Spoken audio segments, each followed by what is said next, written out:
સમયે જામનગર જિલ્લાના ખેડૂતો હેરાન પરેશાન થઈ રહ્યા છે। પંથકમાં ડીએપી ખાતરની અછતથી ખેડૂતોને હેરાનગતિ થઈ રહી છે।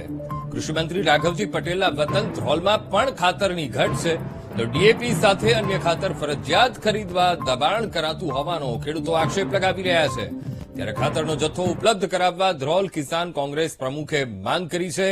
તો જણાવી દઈએ, ટૂંક સમયમાં ખાતર પૂરું પાડવામાં નહીં આવે તો આંદોલનની પણ ચીમકી ઉચ્ચારવામાં આવી છે।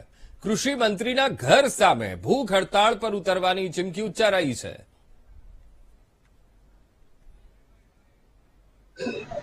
પૂરતા પૈસા આપવા તૈયાર છે, છતાં પણ સરકાર ખાતરનો પૂરતો જથ્થો ખેડૂતોને પૂરો પાડી શકે નહીં। તો આપણો દેશ ખેતી પ્રધાન દેશ છે, 75% દેશ ખેતી ઉપર નિર્ભર છે, દેશની આર્થિક વ્યવસ્થા ખેતી ઉપર નિર્ભર છે।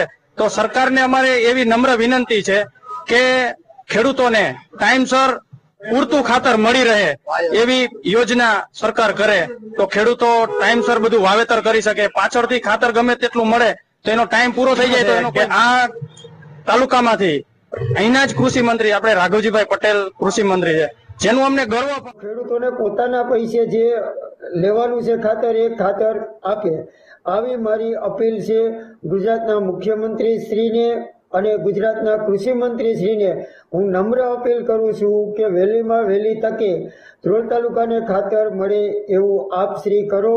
જો આવું નહીં કરો તો 2-3 દિવસમાં આવેદન આપીશ।